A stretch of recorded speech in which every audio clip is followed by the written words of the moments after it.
Hello everyone, अस्सलाम वालेकुम। तो आज हम इस वीडियो में एक मोस्ट इम्पॉर्टेंट डिसऑर्डर के ऊपर बात करेंगे, जो बेसिकली बहुत सारे पेशेंट हॉस्पिटल में आते हैं। स्किन इन्फेक्शन डिजीज़ में भी हमारे पास कुछ ऐसे पेशेंट आए हैं जिन्होंने ये हमें बताया कि हमें भूख नहीं लगती और उनका वज़न भी नहीं बढ़ रहा और कुछ उनको अच्छा नहीं लगता। जो चीज़ खाने जा रहे हैं वो उनको बिल्कुल अच्छी नहीं लगती और हर चीज़ से वो समझ लें कि घिन करते हैं, हर चीज़ से वो मतलब इरीटेट होते हैं।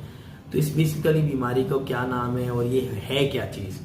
तो अगर हम बात करें, ये एक साइकोलॉजिकली डिसऑर्डर है जिसको हम ईटिंग डिसऑर्डर बोलते हैं। यानी ये वो बीमारी है जो आपको मेंटली और फिजिकली इफेक्ट डालती है आपकी बॉडी पर।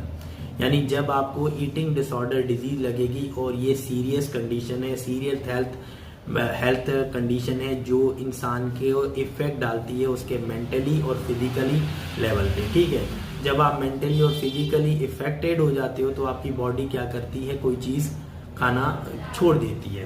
तो ये ध्यान में याद रखिएगा कि ईटिंग डिसऑर्डर क्या करता है, ये इफेक्ट डालता है आपके मेंटली लेवल पे और फिजिकली लेवल पे। जब आप मेंटली और फिजिकली इफेक्टेड हो जाते हो तो आपका जो स्टमक होता है वो अपसेट हो जाता है। तो स्टमक जब अपसेट हो जाएगा तो उसके बाद ये बीमारी शुरू हो जाती है। फिर ना आपको कोई चीज़ अच्छी लगेगी, ना आपका वजन बढ़ेगा और आप जो चीज़ खाना चाहोगे आपको हर चीज़ से इरिटेशन होगी, घिन आना शुरू हो जाएगी।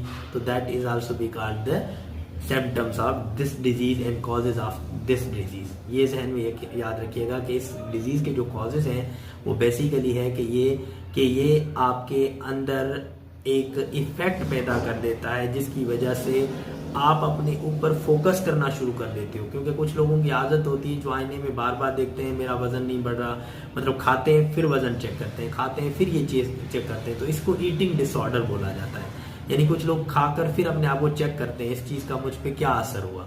तो ऐसा ना किया करें और जो आप जितना चीज़ों पे फोकस करके, मिसाल कुछ लोग होते हैं वजन बढ़ाने वाली या वजन खाने वाली चीज़ लेकर आते हैं, फिर कहा कि आईने में बार बार अपने आप को चेक करते हैं, तो इसको ईटिंग डिसऑर्डर बोला जाता है क्योंकि आप मेंटली और फिजिकली इफेक्टेड हो रहे हो। तो ये एक ईटिंग डिसऑर्डर है और इसको जनरली अगर देखा जाए ओसीडी एक बेसिक्स पॉइंट है। ओसीडी के अगर बारे में आप पढ़ा होगा कि अपसेट जब हो जाता है मैदा तो एब्डोमेन पेन भी होना शुरू हो जाता है। यानी जो चीज़ खाओगे आपको वो दर्द करना शुरू कर देगी, आपके पेट में पेन होना शुरू हो जाएगा। तो ये बेसिकली इसके कुछ सिम्टम है और इसका बेसिकली इलाज जो है वो साइकोलॉजिकल इलाज है, सीबीटी।